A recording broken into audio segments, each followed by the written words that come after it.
Sir. Thank you. I was just wondering, what are you planning on doing to help correct Social Security? Well, first of all, I'd like to give you a little straight talk, and I'm sorry to give it to you, but Social Security will not be there for you in the same fashion that it is for present-day retirees unless we fix the system.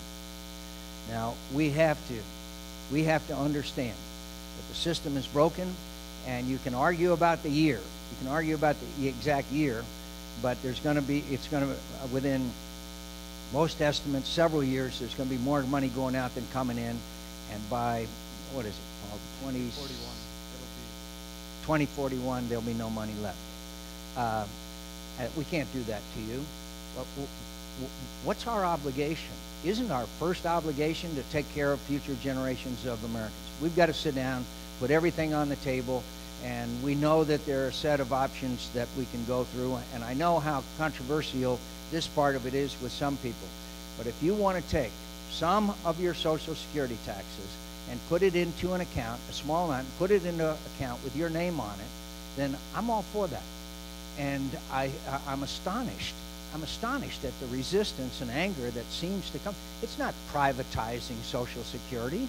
It's simply allowing people to take some of the taxes that they pay, and put it into an account with their name on it, and then they can watch it. So, and finally, could I tell you that's not the solution, but I do believe that that might give you a little more comfort that you would have control over a small amount of your tax dollars that you put into it. Did you want to follow up? Bush introduced something a few years back that got shot down. That seemed like a pretty good idea. Do you know what I'm talking about? I don't know all the details about it, but... Yeah, I think what happened was, and to his great credit, the president, after he was reelected in 2004, said, look, I've got some political capital here. I'll try and get Social Security reform. And I think that was a laudable goal, and I still praise it. I think that the issue got hung up on this issue of the private savings accounts and we lost sight of the issue.